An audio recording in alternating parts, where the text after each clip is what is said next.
네, 반갑습니다. 오늘 어디 할 차례죠? 네? 9페이지 할 차례예요?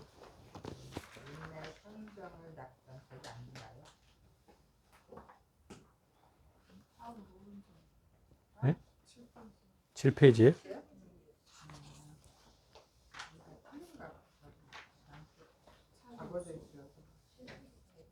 7페이지까지 했던 거죠?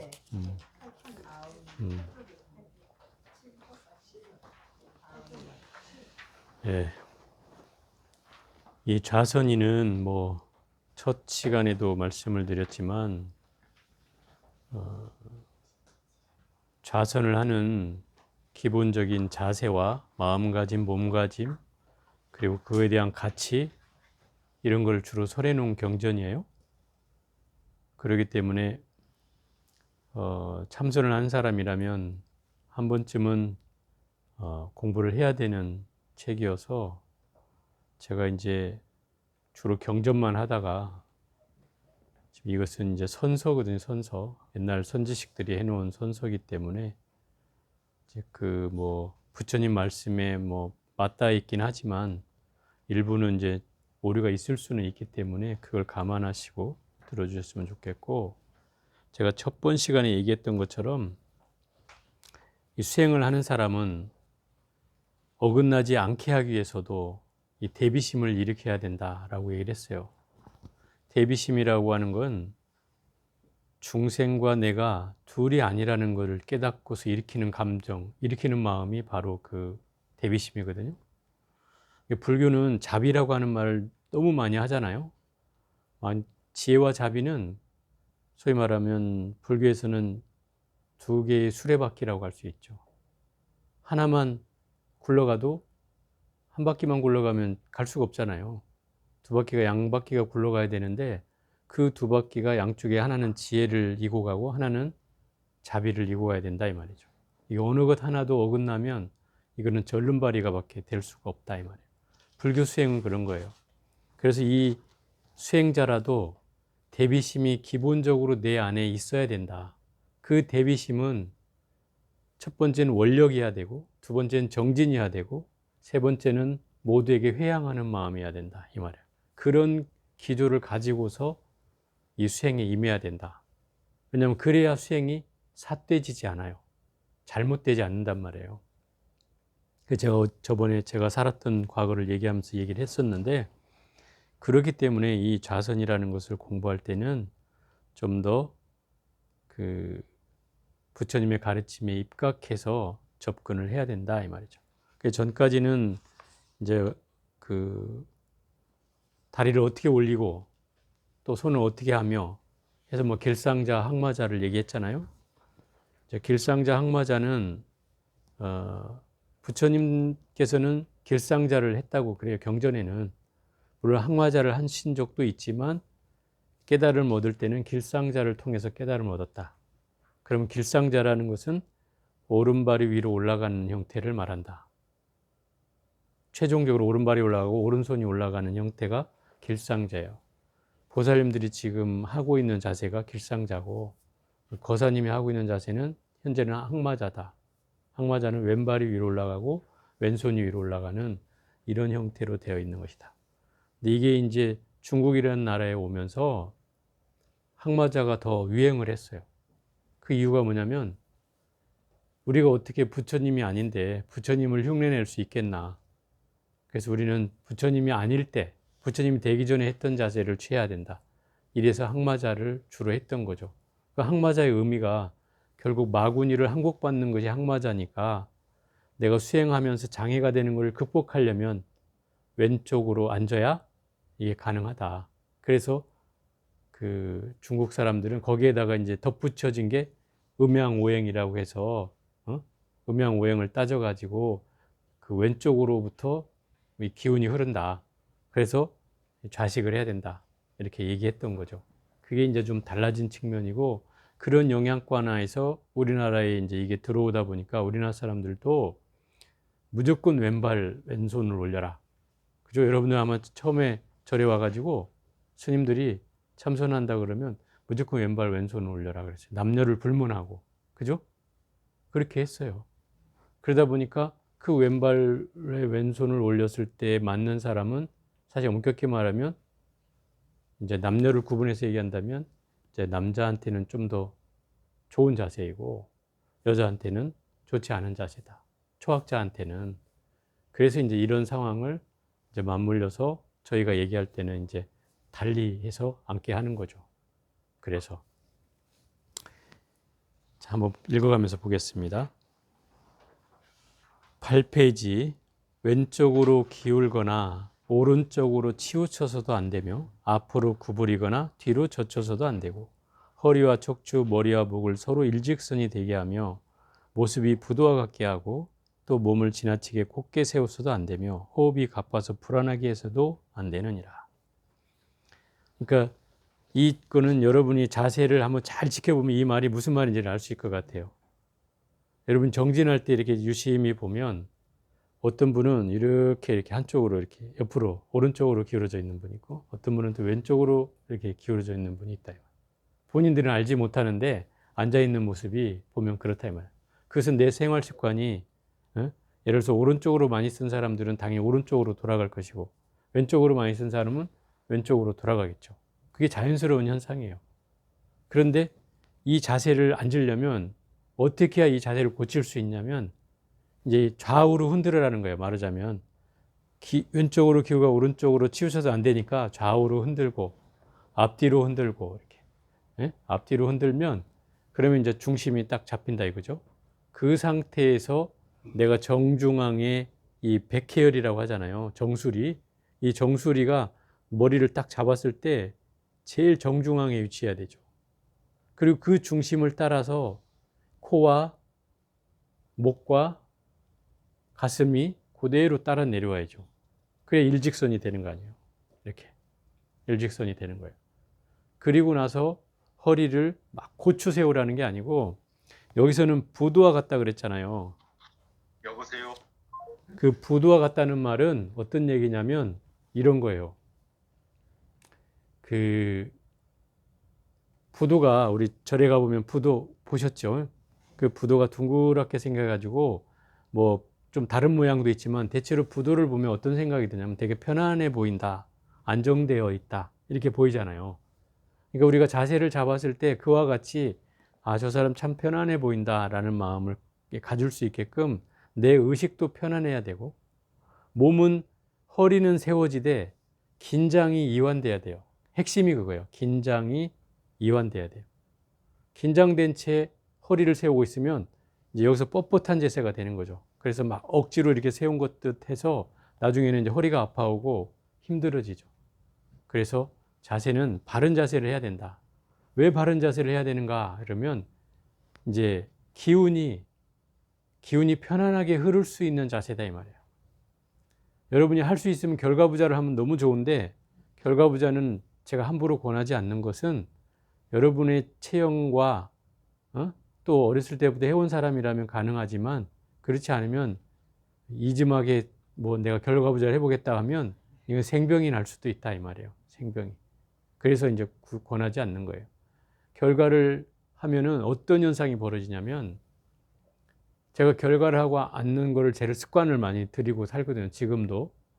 그런데 그 결과를 하게 되면은 우리가 이제 주로 그 소음 체질이라서 이제 잘 소화가 잘 안 되고 이제 음식도 많이 먹으면 탈이 나고 뭐 차가운 것도 잘 못 먹고 뭐 이런 체질이 원래 지금이야 많이 좋아졌지만 그래서 이제 제가 선방에 다니면서 그 체질 개선을 하려고 많이 노력을 했죠. 별걸 다 해봤는데 일단 뭐 음식을 조절하지 않을 수가 없고요. 선방에서는 앉아 있다 보니까 제가 저번 시간에 얘기했잖아요. 앉아 있을 때 음식을 많이 먹으면 거북해서 호흡도 안 되고 숨이 막 이제 답답해져서 정진을 하기가 힘들거든요. 그래서 음식을 자연스럽게 조절하게 되고 또 주로 차를 이제 많이 먹게 됐어요. 그때부터.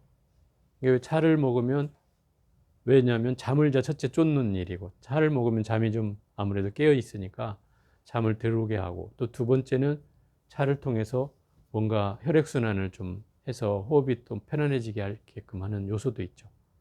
그리고 그걸 통해서 이제 몸이 좀 따뜻해지는 이런 현상들을 장복을 하면 그렇다고 해서 동다숭이도 나오더라고요. 그렇게 해서 이제 제가 차를 많이 먹게 됐는데, 이런 이제 공부하면서는 결국 가까이 해야 될 것들이 이런 거였어요. 그래서 정진을 할 때는 이런 자세로 해야 내가 오래도록 앉아있기가 쉽고요. 또 이 결과부자를 했을 때는 그런 거죠. 처음에 어떤 사람들이 다리가 저리면 어떻게 됩니까? 초심자들은 이렇게 묻는데, 당연히 다리가 저리면 내려놓으세요 하죠. 기본적으로는. 그렇지만 저희가 선방에 갔을 때는 어른 스님들이 그러는 거예요. 저리다고 함부로 내려놓으면 안 된다. 그 경계를 못 넘으면 평생 못 넘는다. 그러니까 초장에 저릴 때 그냥 참아라. 딴 거 필요 없다. 그냥 참아라. 이렇게 말씀하셨거든요.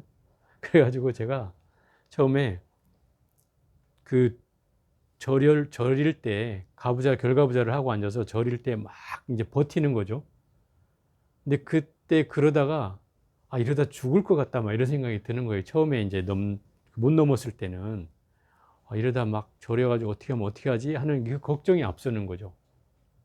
근데 한 번을 우직하게 그걸 견뎌가지고 딱 참아내니까 딱 1시간 가까이 되니까 이게 이제 저린 현상이 확 넘어가 버리는 거죠. 넘어가면 어떤 현상이 일어나냐? 갑자기 몸에서 막 찌릿찌릿 하면서 몸이 풀리는 현상이 일어나요. 지 몸이 알아서 풀린다 이 말이에요. 이게 몸이 막혀 있으니까 이렇게 막혀 있는 거잖아요. 그러니까 지 몸이 알아가지고 막 자율적으로 조절을 하는 거죠. 그래서 그 혀를 뚫어내려고 자기가 노력을 해요.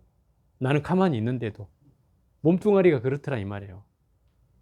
그래서 이게 결국은 몸을 조복받는다는 것은 결국 내 몸에 맡겨버리면 되는 거구나라는 걸 그때 알게 된 거죠. 그 뒤로부터 이제 두려움이 사라졌어요. 한번 그 경계를 넘고 나니까. 그럼 무조건 다리가 저리다 하면 무조건 이제 앉아 있는 거예요, 그냥. 화두에 더 집중하고, 하는 거죠.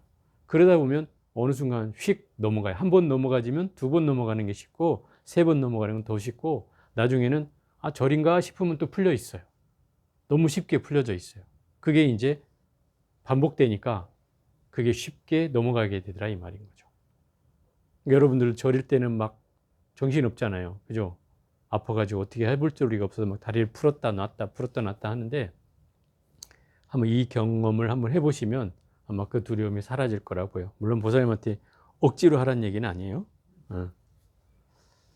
그래서 그런 자세로서 그 자세를 잘 갖춰서 하면은 호흡이 일단 안정된다 이 말이죠. 몸이 바르면 호흡이 안정돼요. 가장 핵심이잖아요. 우리 호흡을 편안하기 위해서 정진하는 거니까 몸이 바르게 해야 된다. 예를 들어서 앞으로 굽어지는 사람은 당연히 호흡하기가 쉽겠어요? 안 쉽겠어요? 안 쉽죠. 이 앞에가 이제 막힌단 말이에요. 앞에가 이렇게 구부리고 있으면 그잖아요. 또 허리가 구부러진 사람도 마찬가지예요. 그러면 이제 여기 또 막히죠. 여기서 이제 막히는 거 명치에서. 호흡하기 편치 않죠. 그래서 제가 되도록이면 허리를 고추 세우라고 하는 건 스님들이 하는 말로 하면은 청량골이라고 하는데, 어깨 그 허리 쪽으로 내려가는 골을 청량골이라고 그래. 골이 졌잖아요, 이렇게. 그걸 청량골이라고 하는데, 청량골을 드높이 세워라. 그게 선방 수자들한테는 막 불문율처럼 내려오는 거예요. 그래가지고 가부좌를 틀고 허리를 딱 세우면 첫째로는 졸림이 방지가 돼요. 이렇게 하면. 사람 몸이 편하면 이렇게 졸립잖아요. 편하면 졸리거든요. 근데 그거를 탁 세워갖고 있으면 좀 덜 졸리긴 해요. 대신에 이제 여기서 너무 경직되면 안 된다는 거죠. 부도와 같이 편안하게 안정되게 자세를 취하고 시선을 딱 뜨고서 경계를 하라는 거죠. 자, 팔쪽 밑에 볼게요. 귀와 어깨가 나란히 되게 하고 코와 배꼽이 일직선이 되도록 하며 혀는 윗 잇몸에 대고, 이제 잇몸보다는 오히려 입천장이 더 맞는 말이에요. 혀는 입천장에 대고 입술과 이는 지그시 다물고 눈은 가늘게 떠야 혼침과 졸음을 면할 것이니라. 만약 이렇게 하여 선정을 얻으면 그 힘이 가장 수승할 것이니라. 그러니까 귀와 어깨가 나란히 한다는 말은 귀와 어깨가 뭔가 편안하게 예를 들어 이렇게 틀어져 있거나 이러지 않고 일직선으로 되어 있다는 뜻이고, 코와 배꼽은 뭔가 정중앙에 놓여져야 된다는 뜻이고, 혀를 잇몸에 댄다는 것은 이제 혀를 그 천정에 대면은 이제 몇 가지 이유가 있는데요. 이 천정에 대면 이제 위에서부터 아래까지를 소통해 주는 역할을 하는 거예요, 혀가. 그리고 입을 벌려서도 안 되고, 입을 다물 때 이빨끼리 다물면 안 돼요. 입술끼리만 다무는 거예요. 입술끼리만. 이빨을 다물면 나중에 이제 이빨이 다 나가. 선방 스님들이 이빨이 안 좋아지는 이유가 뭐냐면, 정진하다가 이제 힘드니까 이를 악다물고 막 정진하면서 이빨이 다 나가는 거예요. 그 정진할 때 제일 주의해야 게 스님들이, 어른 스님이 제일 많이 얘기하는 건데, 저도 하여튼 이빨 때문에 고생 많이 했거든요. 그런 거예요. 그래서 혀를 잇몸에 대고 그 입술끼리만 닿고 이빨끼리는 닿지 않는 거죠. 그리고 졸더라도 입을 벌리면 안 돼요. 졸면서 이렇게 하고 졸면 이게 뭐가 문제가 되냐면, 이제 이게 몸이 안 좋아지는 현상이 벌어져요. 이것 때문에 기운이 밖으로 새 나가면서 안 좋아져요. 졸아도 입을 다물고 졸아라 이 말이에요. 그래야 된다는 거죠. 또 눈을 가늘게 떠야 혼침과 졸음을 면할 것이다. 여기서 이제 눈에 대한 얘기를 또 하게 되는데, 여러분도 처음에 정진할 때 어떤 분은 스님 눈을 감아야 정진이 잘 됩니다. 저한테 꼭 이렇게 물으신 분이 있어요. 눈을 감아야 편안합니다. 이렇게 하는데, 초학자들한테는 제가 감지 말라고 하죠. 감지 말라는 이유는 여기에도 이제 뒤에 부분에 나와요. 그 원통선사라고 하는 분이 자선하는 자를 꾸짖어서 눈을 감고 하는 것을 깜깜한 칠흑산에 귀신굴에 들어간 것 같다. 그래서 감지 말라는 거다. 그 귀신굴이라는 건 뭐냐면, 내가 눈을 감는 순간 온갖 망상의 경계가 일어난다 이 말이에요. 그래서 우리는 감으니까 편한 것처럼 보여서, 앞이 안 보이니까 편한 것처럼 보여지지만 정작 그 망상의 경계를 헤매게 되고, 또 그게 좀 편안해지는가 싶으면 또 졸음이 오고, 그래서 감지 말라는 거예요. 감는 것은 좋은 게 아니다 이거예요. 그러면 예를 들어 부처님을 바라봤을 때, 여러분이 부처님 바라보면 부처님이 눈을 감은 듯 보이지만 실상 가까이 가보면 부처님 눈을 감은 부처님은 제가 세상에 한 번도 본 적이 없어요. 여러분 본 적 있어요? 없어요. 심지어 와불로 누워 계신 부처님조차도 눈을 감고 계신 분은 없어요. 그걸 잘 알아야 돼요. 그게 부처님이 수행할 때도 그러셨다는 거예요. 근데 우리가 겉으로 보면 부처님이 이렇게 멀리서 보면 부처님 눈을 감고 있는 것처럼 보이죠. 눈을 이렇게 내려뜨고 있으니까 감고 있는 것처럼 보이지만, 가까이 가보면 부처님이 한 번도 눈을 감고 있는 분은 없어요. 한 분도. 결국 눈을 뜨고 계시다는 거죠. 정진할 땐 그래서 눈을 뜨는 게 생명이에요. 그걸 생명처럼 여겨야 돼요. 요즘은 이제 눈을 감아도 제가 된다고 하는 것은, 오래된 사람들이 이제 자꾸 예를 들어서 생각과 졸음이 좀 옅어지면 바깥 경계가 이제 들어오거든요. 눈을 뜨고 있으면 바깥 경계가 들어온단 말이에요. 주변에 막 뭐 사람의 움직임이나 또는 앞에 보여지는 경계가 들어와서 자꾸 그거를 망상하게 되니까, 그런 경계가 온 사람한테는 제가 눈을 감아도 좋다 이렇게 얘기는 하긴 해요. 그렇지만 원칙적으로는 떠야 되는 게 맞고요. 되도록이면 뜨고 하는 게 좋다. 왜? 뜬 상태에서 내가 정진에 들어가서 삼매를 얻어야, 이게 불교의 두 마리 토끼라고 표현할 수 있는데, 성성하고 적적한 경계를 맛볼 수 있다. 성성하다는 건 깨어있다는 뜻이고, 성성해진다, 깨어있다는 뜻이고, 적적하다는 말은 고요하고도 고해진 상태, 모든 번뇌 망념이 일어나지 않는 상태, 그게 적적한 상태고, 또 그렇다고 의식이 흐리멍텅하지 않고 깨어있는 것이다. 이걸 성성하다 그래. 깨달음은 이 두 가지가 함께 일어나는 거예요. 그러니까 어느 것 하나만 해서 되는 게 아니죠. 그래서 성성하려면 의식이 깨어 있어야 하니, 눈을 감는 것보다는 눈을 뜨고 정진하는 것이 훨씬 더 맞는 얘기다. 그래야 혼침과 졸음을 면할 수 있다 이런 거예요. 그래서 그 호흡을 편안히 하고 또 몸뚱아리를 편안히 하는 것, 지금 그걸 두 가지를 말하고 있는 거예요. 그러니까 몸뚱아리를 편하게 한다는 것은 그 우리가 주로 자선이 기본이잖아요. 앉아서 정진하는 것이 기본이에요. 그것이 완성이 아니고 기본이에요. 그 자선을 시키는 이유는 그걸 통해서 내가 다니면서나 또는 뭡니까? 머물면서나 또는 누워서나 뭐 어디에서나 정진할 수 있는 상황을 만들기 위해서 그 자선으로 시작한다 이 말인 거죠. 그래서 자선은 기본이에요.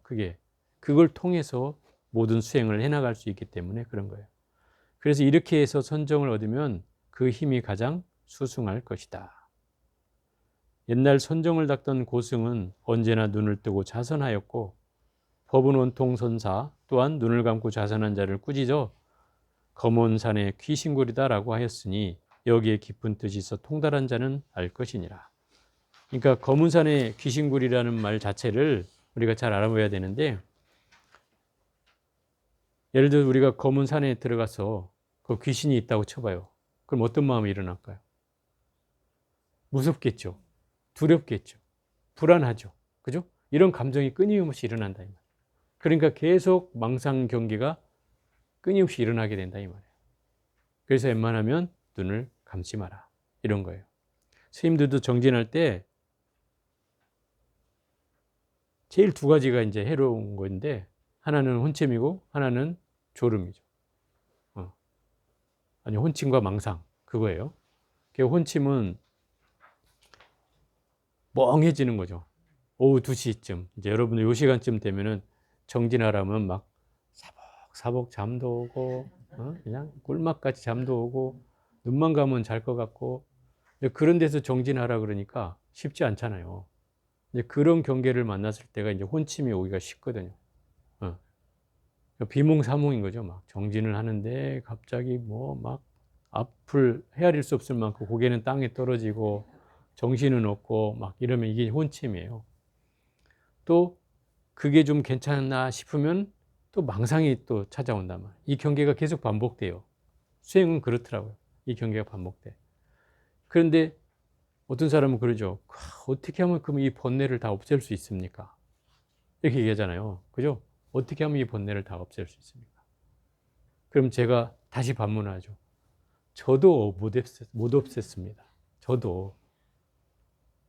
근데 어떻게 없앤다는 얘기가 나옵니까? 예를 들어서 부처님이 말씀하신 아함경이나 초기경전에는 이렇게 나옵니다.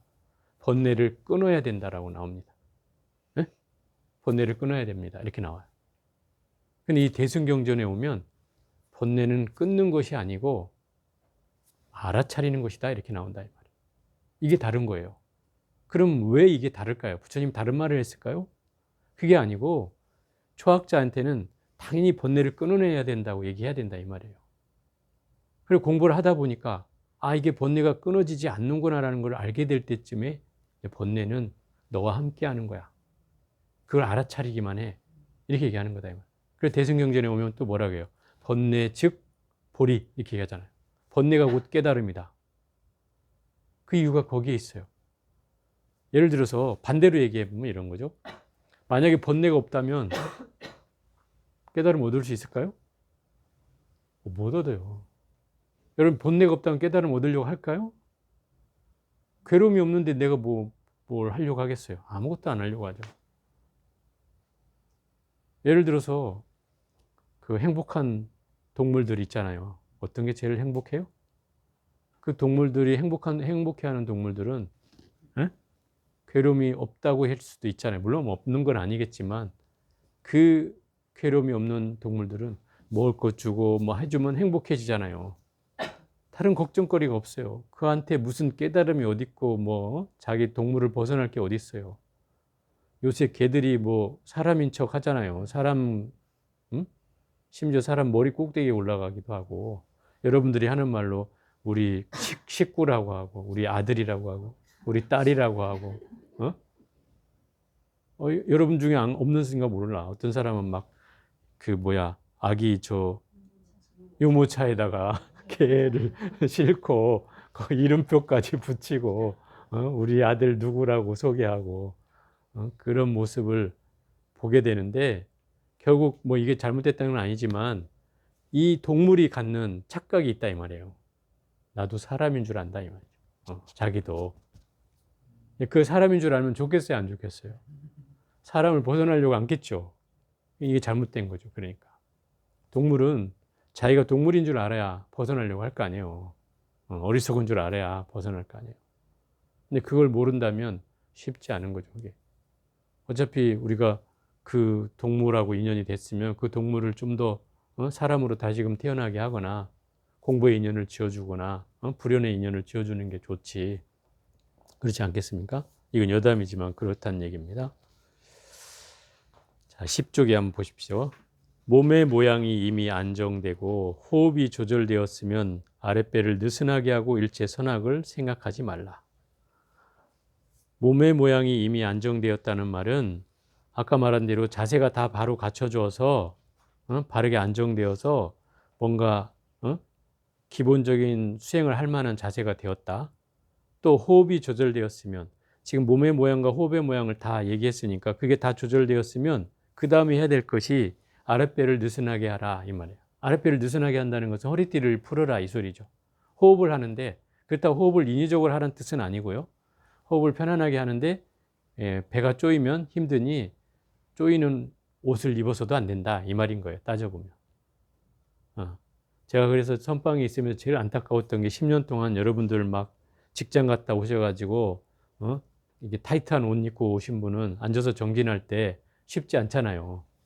그렇다고 허리띠를 풀으세요 막 이렇게 보살님들한테 얘기하기도 쉽지 않고 그래서 제가 막 지금 궁리를 한 끝에 이 대목을 보면서 생각이 들었어요. 제가 이제 석가세에 옮겨가면 이 선방에 그 법복을 좀 입혀가지고 정진을 좀 시켜야 되겠다.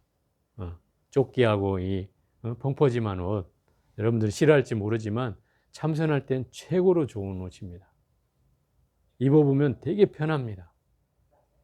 편해요. 그래서 그렇게 호흡을 편안하게 할 수 있게끔 그런 걸 제가 맞추려고 생각하고 있어요. 제가 어떤 사람들이 의견을 얘기했더니 스님 핑크색으로 합시다 이렇게 나왔거든요. 그래서 제가 핑크색은 별로 안 좋아합니다. 좋은 대중이 입어서 무난한 색을 해야죠. 이게 누구 하나 드러나고 튀는 색깔도 있으면 좋긴 하겠지만 정작 대중이 같이 함께 입는 데는 좀 불편할 수는 있어요. 어쨌든 그렇게 옷을 좀 편안하게 입는 게 좋다 이 말인 거죠. 수행을 할 때는. 또 일체 선악을 생각하지 말라. 이게 이제 중요한 핵심 그 키워드라고 할 수 있는 건데 선악을 생각하지 말라는 것은 좋다 싫다라는 생각. 그죠? 이거 하면 나쁘다. 이거 하면 좋다라는 이런 생각조차도 갖지 마라. 또 뭐 옳다 그르다. 이런 생각도 갖지 마라. 우리가 정진을 할 때는 어떤 경계에 떨어져서도 안 된다. 왜 나의 분별심이 일어나면 이 공부는 끊임없이 망상을 통해 가게 돼 있어요. 그래서 그 분별심을 내려놓으라는 뜻이에요. 예를 들어서 그 중국의 유명한 누굽니까? 해능 스님이 일자 무식이었어요. 글자도 몰라요. 근데 20살에 출가해가지고 모시던 어머니 품을 떠나서 그 남쪽에 계시는 홍인대사라는 그 스님이 계신 곳으로 찾아갔어요. 그 스님 소문을 듣고 그리고 탁 찾아가서 절을 드리니까 너는 어디서 온 삼이냐 이렇게 부르니까 이렇게 팔베개하고 누워가지고 그러시는 거예요. 그러니까 저는 영남에서 온 아무개라고 합니다. 해능이라고 합니다. 이러니까 그 영남에 오랑캐가 산다는데 오랑캐가 뭐 어쩐 일로 출가를 다 하겠다고 찾아왔느냐 이렇게 시험 삼아 묻는 거죠. 이 어린 삼이가 뭐라고 대답하냐면 사람에게는 남과 북의 차이가 있을 수 있으나 불성에는 차별이 없는 줄 압니다. 이렇게 대답하는 거죠.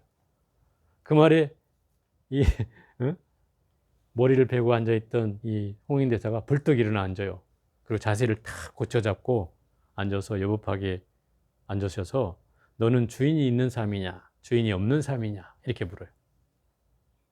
그러니까 이 스님이 3번 절을 탁 하면서 저는 주인이 있는 삶입니다. 이렇게 탁 절을 하는 거죠.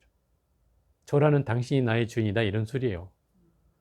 그 말에 이제 이 홍인대사가 이놈이 뭔가 근기가 수승한 놈인 줄을 대본에 이제 간파를 하고 더 묻고 싶었지만 대중들이 옆에서 많이 있어가지고 너는 저기 연자방앗간에 가서 소 방 하나 찌어라.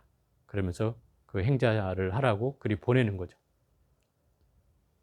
그리고 나서 유심히 관찰을 했어요. 그 홍인대사가. 그리고 몇 개월이 흘렀는데 이미 그 절에는 1000명이 넘는 대중이 살고 있었고 그 중에 신수라는 스님이 상수제자야. 홍인대사의 상수제자. 그리고 이 스님이 거의 법을 이을 수 있는 최고로 훌륭한 스님으로 이 전례에 이미 거의 스님들에게는 암묵적으로 다 인정하는 부분이었어요. 그래서 다음 타자는 신수대사가 될 거다. 그런데 이 스님이 홍인대사가 당신이 대중들 앞에서 선언을 하는 거예요. 자, 앞으로 일주일을 주겠다. 내 방에다가 너희들의 한 소식을 한 사람이 있거들랑 내 방에다가 개송을 하나씩 써놓거라. 그럼 내 그걸 보고 인가를 해주겠다. 이게 선언을 하신 거예요. 그러니까 그 1000명의 대중이 살고 있는데도 그 대중들이 뭐라고 하냐면 야, 우리는 뒷짐지고 놀자. 뭐 우리 신수 저 큰 사형께서 다 해마쳤으니 저분이 다 개송 쓰고 할 것이다. 우리는 그냥 굿이나 보고 떡이나 얻어먹자. 그리고 탱자탱자 하는 거죠. 그런데 이 신수라는 스님은 이제 발등에 불이 떨어진 거죠. 일주일을 그냥 잠을 안 자고 막 걸으면서 개송을 떠올리고 어떻게 해야 저 스님을 맘에 드는 개송을 지을까를 일주일 동안 고민했어요. 그러니까 일주일이 되던 날 아침에 급기야 이제 거기다가 개송을 탁 적은 거예요. 그 개송을 본 홍인대사가 앞에 쳐다보고서 그 개송을 보고서 대중들에게 뭐라고 얘기를 하냐면 자, 이 개송을 읽고 외우면 선하게 떨어지진 않겠다. 이렇게 얘기를 한 거예요. 그러니까 그 말을 들은 대중들은 야, 우리 신수대사가 이제 저 스님한테 인가를 받았다. 스승한테 인가를 받았다. 이제 막 이러고 소문을 내기 시작하는 거죠. 바다에 퍼졌어요. 근데 그 저녁에 신수대사를 홍인대사가 불러요. 그래가지고 이렇게 얘기를 하는 거예요. 내가 너에게 일주일의 말미를 더 주겠다. 너는 지금 문 밖에 있지 문 안에 들어오지를 못했느니라. 이렇게 얘기를 하는 거예요. 그럼 아직 인가를 해줄 수 있는 상황이 아니다는 거죠. 근데 대중이 그렇게 얘기한 것은 대중들이 혹시 또 오해를 할까 봐 내가 그렇게 얘기한 것이다. 이렇게 얘기하는 거예요. 그래서 일주일을 보내는데 답을 못 쓰는 거죠. 쩔쩔매면서 못 써요. 그럴 때 그 연자방앗간에 행자 생활을 하고 있는 해능사미한테 이 찾아가요. 홍인대사가. 그래갖고 땅땅땅 치고 3번 치고 다 익었느냐 이렇게 물었어요. 뭐가 다 익었다는 거예요? 쌀이 다 익었다는 거예요? 마음이 다 익었냐는 거예요? 그 말을 들은 이 해능사미가 뭐라고 얘기하냐면 이미 익은 지 오래입니다. 이렇게 대답하는 거죠. 그러니까 그 다음에 한마디가 뭐냐면 땅땅땅 치면서 나를 찾아오너라. 이렇게 가버리는 거예요. 어느 사람 같으면 저게 뭔 소린가 했겠죠. 그죠? 근데 이 스님은 그 말을 알아먹었다 이 말이죠. 이게 이제 삼경이라는 소리, 삼경. 삼경에 나를 찾아오너라. 삼경이 몇 시예요? 9시가 삼경이에요. 밤 9시. 스님들은 삼경에 종소리가 나면 잠을 자러 가야 돼. 9시에. 취침. 응? 절에는 옛날부터 9시가 취침 시간이에요. 9시가 되면 개미 새끼도 움직이면 안 돼. 그 시간이 그런 거예요. 그 대중이 자고 있을 때 내가 움직이면 나중에 그 대중 참여를 받아야 돼요. 그래서 내가 설사 화장실이 급해서 갈 일이 있더라도 스님들이 잠든 후에 한 30분 정도 지난 후에 조용히 나갔다 와야 돼요. 안 그러면 혼나요, 스님들한테. 그게 불문율이다, 이 말, 지금까지. 그 삼경의 종소리가 띵띵띵 나면 다 모두 취침하세요, 이런 뜻이에요. 그 삼경의 종소리가 나니까 다 대중들이 잠자러 갔을 거 아니에요. 그때 이제 이 해능 스님이 그 스승의 문을 두드리고 방문을 찾아온다, 이 말이에요. 그때 이제 앉혀놓고 홍인대사가 이 해능 스님에게 당신이 가지고 있는 모든 밀전을 다 알려준다. 스승에게 받았던 뭔가 깨달음을 인가받으면서 받았던 그 내용을 이 해능 스님에게 고스란히 전해줬다. 그게 이제 주로 금강경에 대한 내용이었다라고 들려요. 정확한 건 모르겠지만.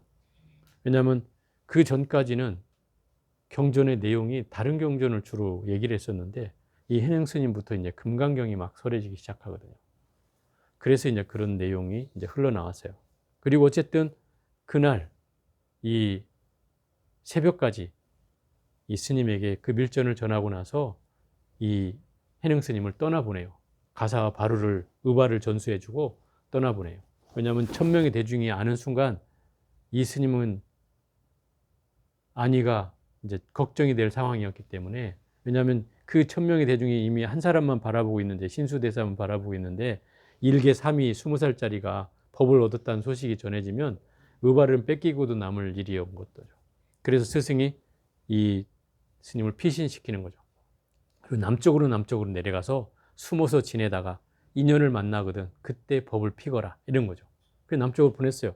그래서 배를 타고 보내고 나서 돌아왔는데 이미 스승이 나갔다 온 것도 수상하지만 이 드나드는 시자가 보니까 의발이 없어진 걸 안 거죠. 의발이 없어졌어. 의발이 없었다는 건 이미 누군가에게 법을 전했다는 뜻이란 말이에요. 그게 부처님 당시부터 내려오는 의발을 전수해 주는 거였으니까.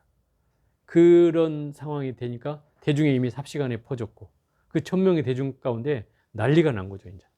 그래서 저 스님을 잡아야 된다. 누가 없어졌냐 이러니까 그 일개 3위가 없어졌다.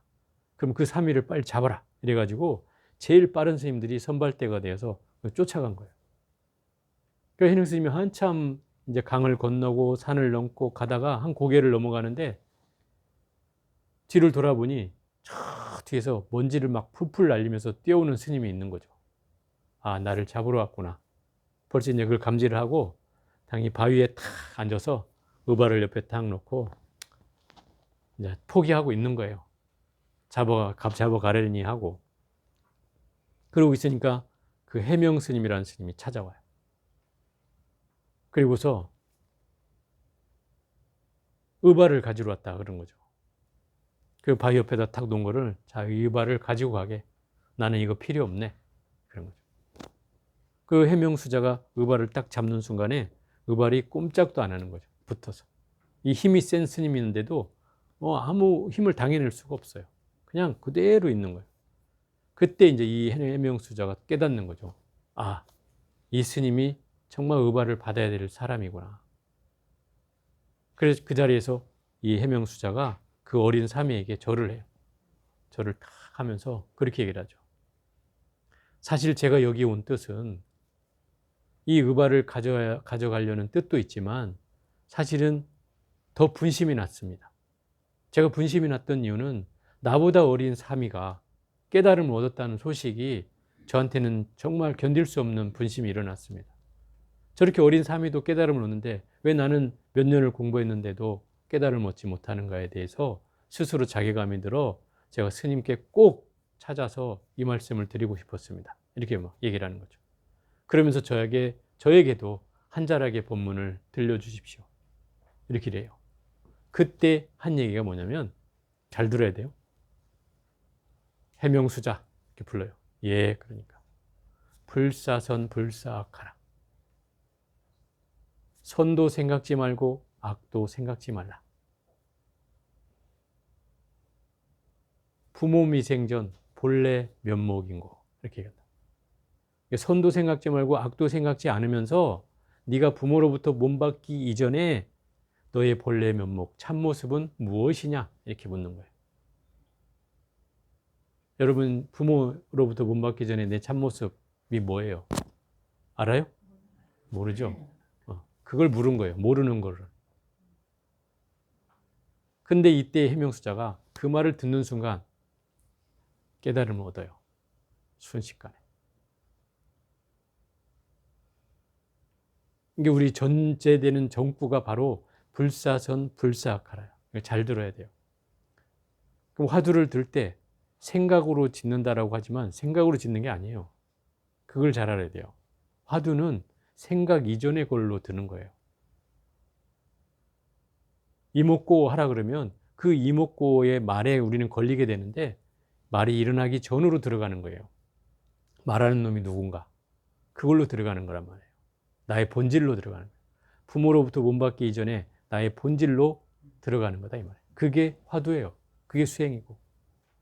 어쨌든 이 해명수자는 이 말 아래 깨달음을 얻었어요. 그래서 우리가 이 선악을 생각하지 말라는 것은 그런 거예요. 수행은 선도 떠나고 악도 떠나는 거예요. 심지어 생각도 떠날 일인데 뭐 선악의 시비에 얽혀서는 절대로 수행이 될 수가 없다는 거죠. 그 경계를 나타내는 말이에요.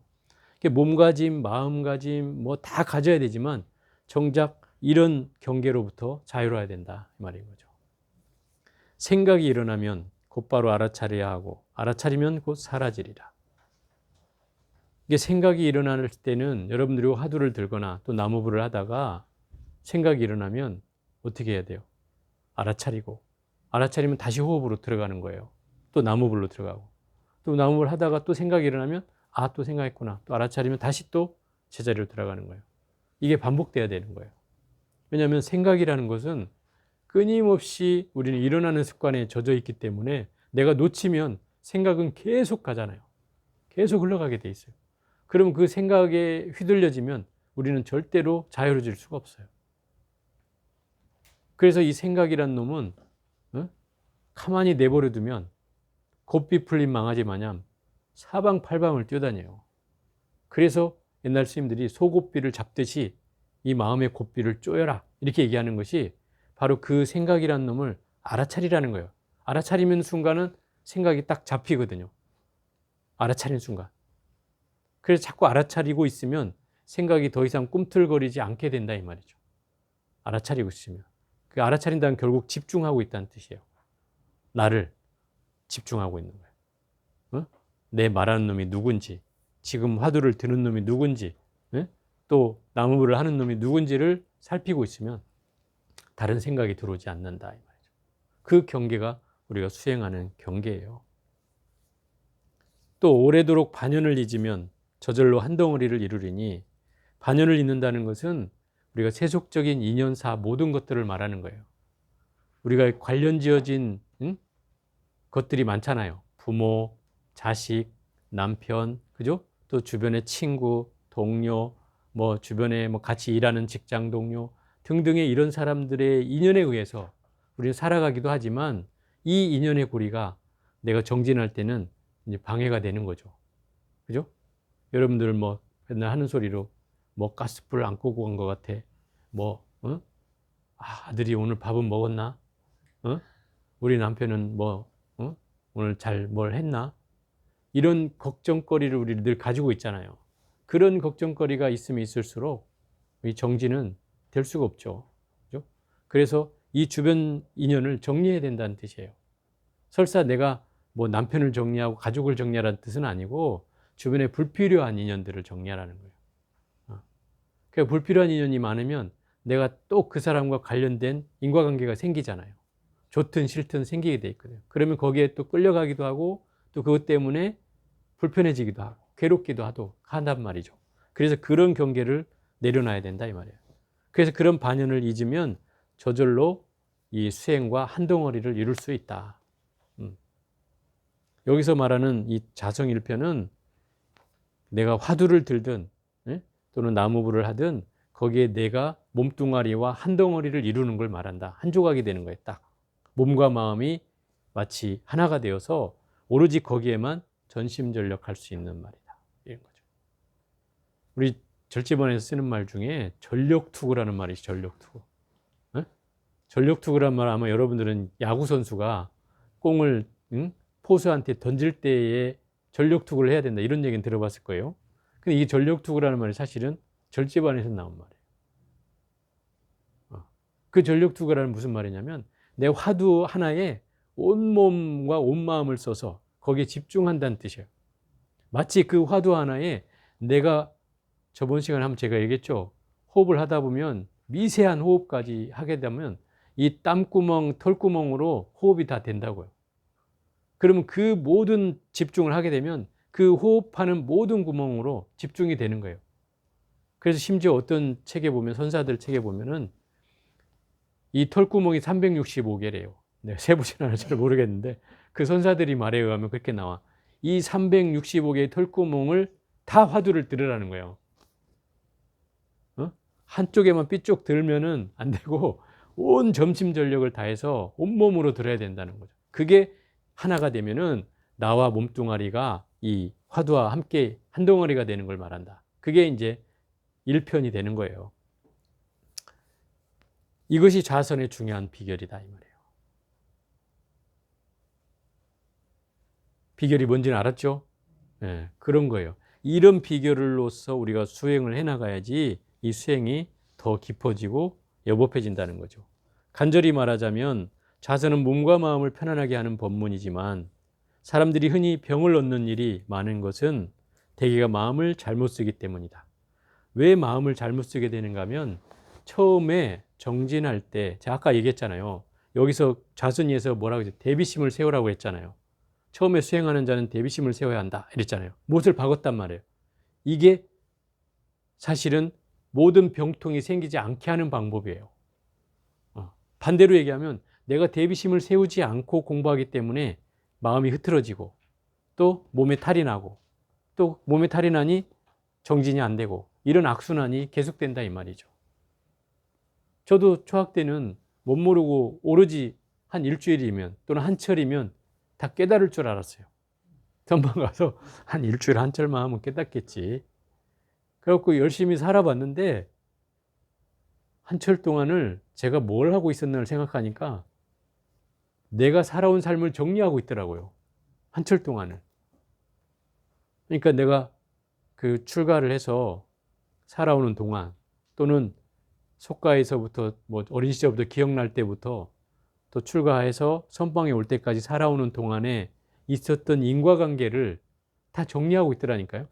그래서 내가 그때 안 거예요. 세속의 인연사, 아까 내려놓으라고 그랬잖아요. 인연사를 잊어야 된다고. 그걸 생각하게 된 거예요. 그 인연이 많으면 많을수록 많은 번민이 찾아온다는 얘기죠, 결국은. 제가 한 철을 정리하면서 느낀 게 그거예요. 제 삶을 뭐 제가 30살 때쯤 이제 선방에 들어갔거든요. 그러니까 그 30년을 살아온 세월을 앉아서 망상으로 정리를 했다 이 말이에요. 앉으면 자꾸 필름이 돌아가는 거예요. 앉으면 돌아가요, 막 그냥. 그래갖고 막 뭐 어렸을 때 기억도 나고, 뭐 컸을 때 기억도 나고, 또 뭐 아팠을 때 기억도 나고, 또 내가 상처받았을 때 기억도 나고, 또 누군가에게 상처 준 것도 기억이 나고, 이런 게 다 막 오버랩 돼가지고 마치 제가 진짜 몇 년, 몇 월, 며칠 해가지고 테이프를 하나 딱 틀면 그 영화로 상영되듯이 앉으면 막 그게 돌아가는 거예요. 그러다가 급기야는 한 철을 살고 나니까 딱 걸리는 게 몇 가지가 나오더라고요. 걸리는 게. 나머지는 다 그래도 좀 용해가 됐는데 두세 가지는 딱 걸려요. 어떤 사람하고 관계예요. 그러니까 그 사람한테 내가 참여를 하겠다는 마음이 일어나더라고요. 그래서 그 사람을 찾아갔어요. 실제로 제가. 해제하고 나서 그 사람을 찾아갔어요. 근데 그 사람은 아무렇지도 않은 거예요. 나만 이제 미안한 거죠. 그래서 그 사람한테 말로도 이렇게 얘기를 했어요. 내가 이렇게 해서 공부를 하다 보니 이런 마음이 들더라. 미안하다. 혹시 내가 그 뭐 나 때문에 상처를 받은 게 있다면 부디 용서해다오. 이렇게 하고 왔어요. 그리고 정리하고 오니까 다음 철에 앉으니까 이제 그 생각이 안 나더라고요. 그러면서 조금씩 이게 생각들이 정리가 돼 갔어요. 그러니 뭐 한 철 만에 뭐가 끝났겠어요. 그리고 20년을 다녔는데도 못 끝났는데. 네. 처음에만 그런 생각이 들었다 이 말이죠. 오만함이었지만 뭐 일주일에 한 철 만에 쉽지 않았다는 말이죠. 그래서 어쨌든 이렇게 이런 반연들이 다 쉬고, 이 반연들이 쉰다는 것은 스님들이 그래서 이제 조용한 곳을 찾아서 사람도 찾아오지 않는 곳에 가서 혼자 공부하고 싶어 하는데 그렇다고 해서 이게 완전해지냐? 그렇지는 않아요.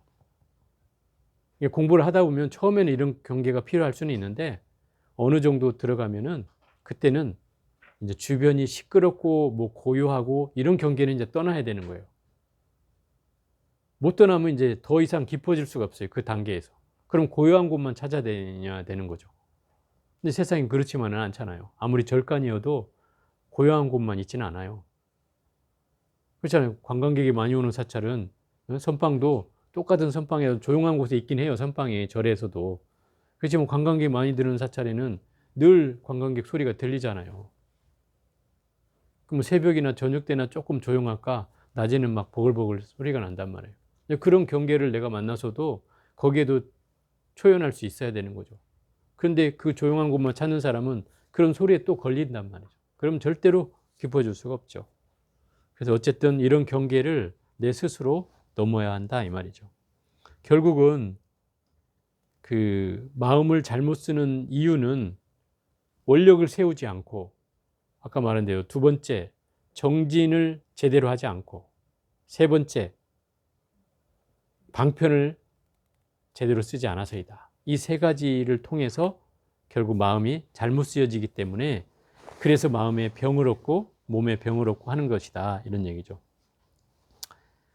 만약 이러한 뜻을 잘 이해한다면 자연히 온몸이 가벼워 편안해지고 정신이 상쾌해지며 정념이 분명해지고 법의 진정한 맛이 정진을 북돋우어 고요하고 맑은 법의 즐거움을 누릴 것이다.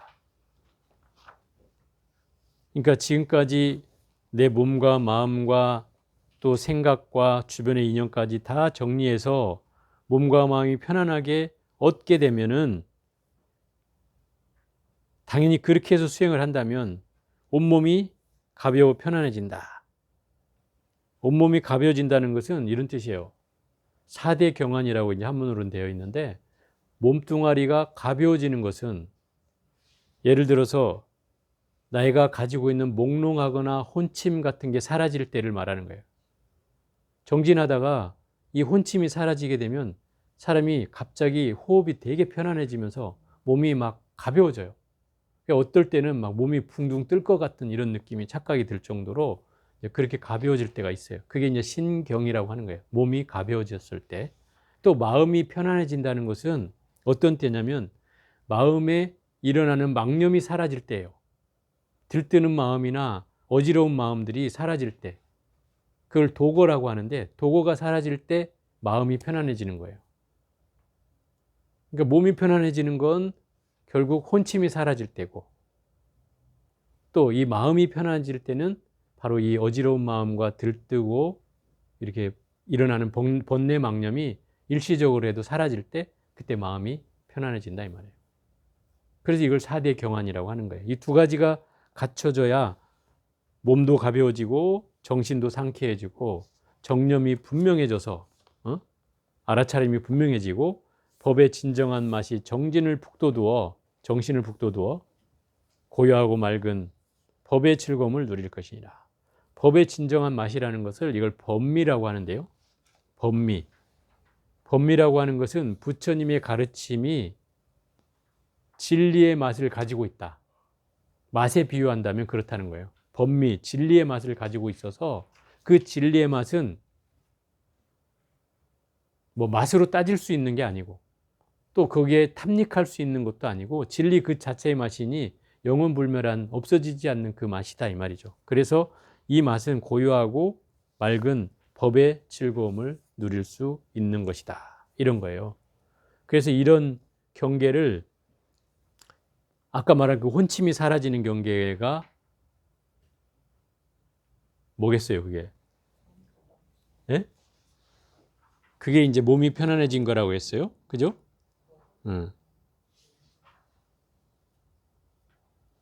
그리고 마음이 어지럽고 들뜨고 일어나는 망념이 사라지는 경계가 바로 마음이 편안해지는 경계예요. 이 경계를 두 개로 합치면 아까 말한 성성하고 적적이란 말로 우리가 얘기할 수 있다 이 말이에요. 성성하고 적적. 그러니까 성성한 것은 깨어 있는 거예요. 환히 깨어 있는 것이고, 적적한 건 모든 번뇌 망념이 일어나지 않는 거예요. 깨어 있고 번뇌 망념이 일어나지 않는, 고요하고, 이 두 가지가 함께 수행은 갖춰져야 돼요. 그래서 수행자가 고요하기만 해서는 안 된다는 거예요. 그래서 고요함만 찾으면, 결국 고요함은 적적함을 얻을지 모르지만 성성함이 없으면 깨달을 수가 없어요. 그런 뜻이에요. 그래서 두 가지 양면을 다 가지고 있다 이 말인 거죠. 자, 오늘 여기까지만 해볼까요? 여기까지만 해보겠습니다.